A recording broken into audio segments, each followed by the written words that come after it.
Colombiano, sigue creciendo el escándalo de lo que está revelando Salvatore Mancuso ante la JEP. En su segundo día de declaración ante la Jurisdicción Especial para la Paz, el excomandante paramilitar Salvatore Mancuso detalló los operativos que se adelantaron en la mano con la fuerza pública en la zona del Catatumbo, en el departamento del Norte de Santander.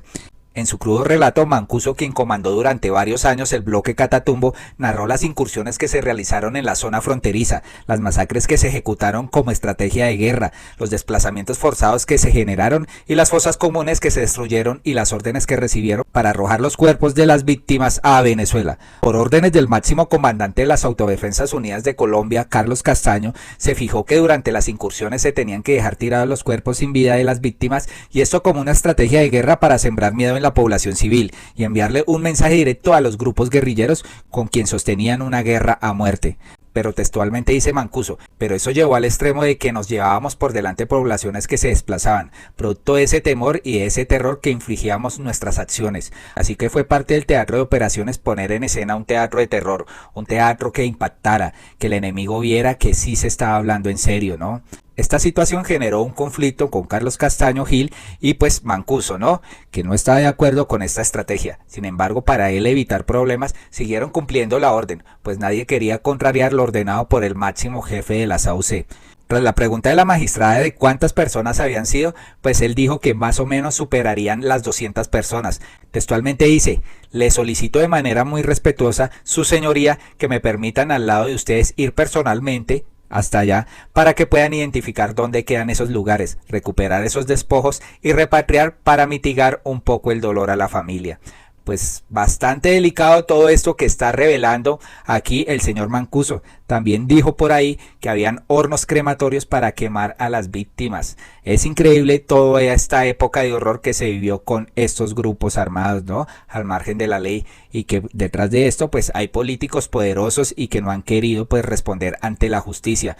Y es que lo que ha denunciado Mancuso en la JEP ya lo había denunciado Gustavo Petro en el 2007. Recuerden, el presidente de la República fue el que denunció la parapolítica y que metió a esta mano de senadores y de representantes a la cárcel porque estaban aliados con paramilitares. Eso nos lo cuenta la historia y pues es difícil de olvidar. Esto es lo que decía Gustavo Petro en el Congreso en el 2007.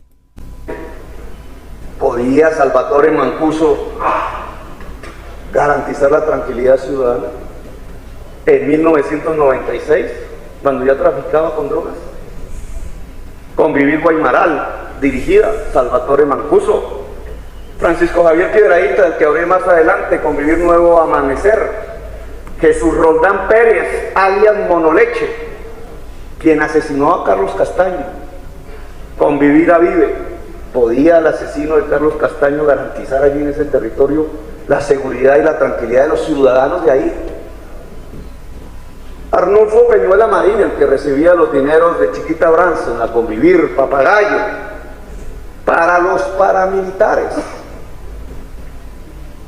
Arnoldo Vergara Tres Palacios, alias el Mochacabezas. ¿Saben por qué le decían el Mochacabezas? No lo explico. Convivir Costa Azul. José María Barrera Ortiz, alias el Chepe Barrera, firmada por el mismísimo presidente, bueno, gobernador del departamento de Antioquia, Álvaro Uribe Vélez. Desde el 93 narcotraficando, y le firman la convivencia. Tremenda denuncia que hacía aquí Gustavo Petro, donde pues acusa al expresidente Álvaro Uribe Vélez que cuando era gobernador le firmó la Convivir a un narcotraficante. Increíble esto, estas denuncias que han sido tapadas por años, que han sido olvidadas, pero que están más presentes que nunca ahorita con las declaraciones pues de Salvatore Mancuso. Frente a estas últimas audiencias que ha tenido protagonismo el ex jefe paramilitar, pues Gustavo Petro se pronunció. Yo sí creo que toda la verdad sobre los conflictos de Colombia debe aparecer. Sé lo peligroso que es alcanzar la paz y acabar con la impunidad. Sé que un cambio tranquilo podría abrirse con la justicia transicional que hoy es atacada. La presidencia tiene como política de seguridad la paz y también será atacada por todos los extremos. Colombia debe abrir la avenida de la paz, que no es más que la avenida de la justicia social y la democracia. Sectores fuertemente amarrados a la impunidad hoy buscan un frente común para una ruptura constitucional. Es decir, que quieren que haya un golpe de Estado para que la impunidad siga enterrada. los atemoriza profundamente que pueda correrse el velo de la impunidad. El gobierno buscará que la justicia, la reparación a las víctimas y la verdad sean el camino final de la gran reconciliación nacional. La JET evaluará las declaraciones de Salvatore Mancuso. Invito a los demás jefes paramilitares a seguir su ejemplo e invito a quienes fueron de la SAUCE a cerrar el proceso de paz abierto en pasados gobiernos, garantizando el cumplimiento de los pactos allí alcanzados. Mi política de seguridad es la paz y el desmantelamiento de las economías ilícitas para construir una democracia segura, justa y próspera. Esta es la respuesta de Gustavo Petro frente a estas declaraciones de Salvatore Mancuso que empiezan a generar callo y empiezan a generar muchos problemas en los más poderosos que han querido pues tapar esto con un solo dedo, ¿no? Pues la señora periodista Vicky Ávila también pues habló sobre estas declaraciones. Lo que ha dicho ante la JET el excomandante paramilitar Salvatore Mancuso es de extrema gravedad, de suma gravedad diría yo. Gran parte de su versión la está contando hace más de una década y nada ha pasado. La clave son las pruebas y quienes sean culpables paguen, sea quien sea. Importante que hablen con los demás excomandantes paramilitares y los excomandantes de las FARC que poco han confesado. No han reparado a sus víctimas, tampoco han entregado su billonaria fortuna que según la fiscalía ascendía a más de 20 billones de pesos. Solo entregaron 1 billón.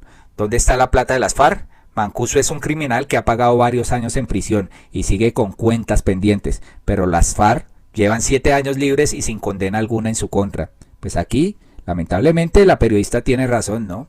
El país necesita saber la verdad, pero de todos los lados de la guerra y los culpables tienen que ir a la cárcel. Si no, no hay justicia, y sin justicia no hay paz. La impunidad solo alimenta la guerra silenciosa. Los paramilitares, las FARC, el ELN y todos los grupos terroristas y narcos deben pagar sus delitos, muchos de lesa humanidad. Todos estos son criminales y no se les puede justificar ni acoger, se les debe hacer pagar. Pues esperamos con esta ley de sometimiento pues paguen los que han cometido realmente los delitos, ¿no?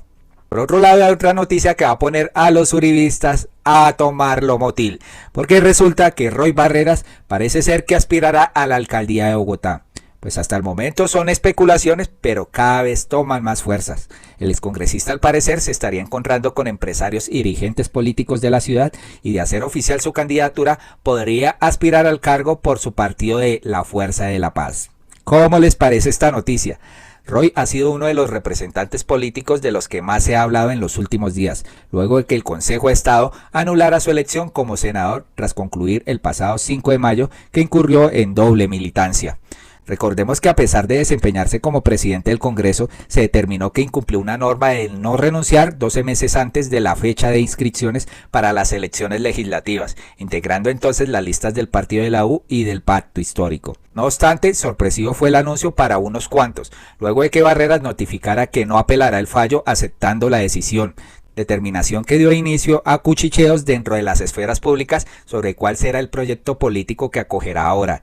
Entre las opciones se habla de que su salida del Congreso no significa un paso al costado frente a la política nacional. De hecho, algunas personas afirmaron que podría vincularse de manera directa con el gabinete del presidente Gustavo Petro. Así lo dejó entrever la exministra de Asuntos Multilaterales del Ministerio de Relaciones Exteriores, Laura Gil, quien desde su cuenta de Twitter y tras salir de la Cancillería publicó que el nombre de Roy podría sonar para alguno de los ministerios.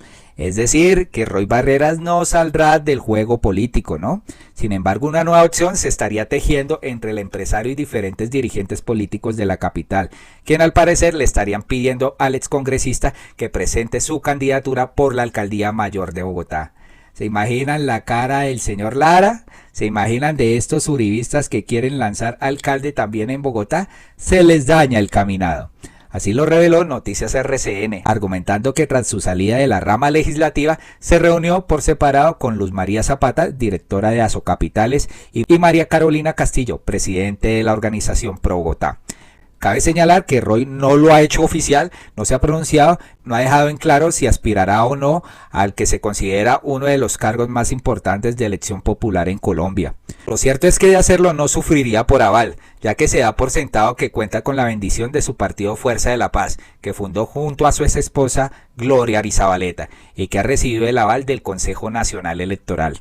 Si su nombre se suma a la lista de quienes sueñan con reemplazar a Claudia López, podría generar un conflicto entre los candidatos de izquierda, quienes hasta el momento son Heidi Sánchez Barreto, Carlos Carrillo y Gustavo Bolívar, quien ha dejado en claro que no comulga con algunas de sus visiones, ¿no? Colombianos, entonces ustedes qué piensan, ¿quién será el mejor candidato, Gustavo Bolívar o Roy Barreras? ¿Quién tiene más experiencia en el mundo político? Ya ustedes conocen la respuesta.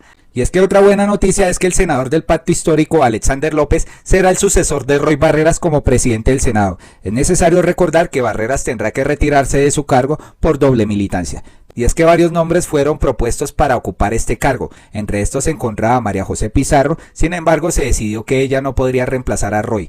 El puesto del presidente del Senado exige permanencia en el Congreso. En ese momento Pizarro se encuentra en mesas de negociación en La Habana con el ELN, por lo que debe ausentarse en algunas ocasiones. La decisión fue confirmada por la bancada del Pacto Histórico. Hace falta que se haga una plenaria en el Senado para ratificar la decisión. Alexander López ocupará este cargo hasta el 20 de julio. En esta fecha el pacto deberá entregar la presidencia al Partido Verde. Se especula que la próxima persona en ocupar este cargo podría ser Angélica Lozano, Inti Asprilla o Ariel Ávila. Entonces, colombianos, ¿qué piensan de que Alexander López vaya a ser el nuevo presidente del Senado y no como decían que le quedaba el puesto al vicepresidente Miguel Ángel Pinto del Partido Liberal? Esta es una buena noticia porque Alexander López pues apoya las reformas de Petro y intentará pues que sean tramitadas en el Congreso y no haber puesto a Miguel Ángel Pinto pues súbdito del señor César Gaviria, ¿no? Muy buena noticia para esto. Colombianos, ¿qué piensan de las últimas declaraciones pues de Salvatore Mancuso, donde dice y habla pues casos horroríficos que pasó en esta época en el que él fue comandante, ¿no? También qué piensan de la respuesta de Petro y de Vicky Dávila, ¿no? Donde todos los que tengan que caer pues caigan, ¿no? Y déjenos un mensaje de quién le sonaría más para la alcaldía de la capital, Roy Barreras o Gustavo Bolívar. Dejen sus mensajes en las cajas de comentarios. Y también la buena noticia de que Alexander López sea el presidente del Senado en reemplazo a Roy Barreras. Todo se empieza a acomodar, colombianos. Esperamos que les haya gustado este video. Compártalo, suscríbete a nuestro canal y activa la campanita para uno próximo. Muchas gracias por escucharnos.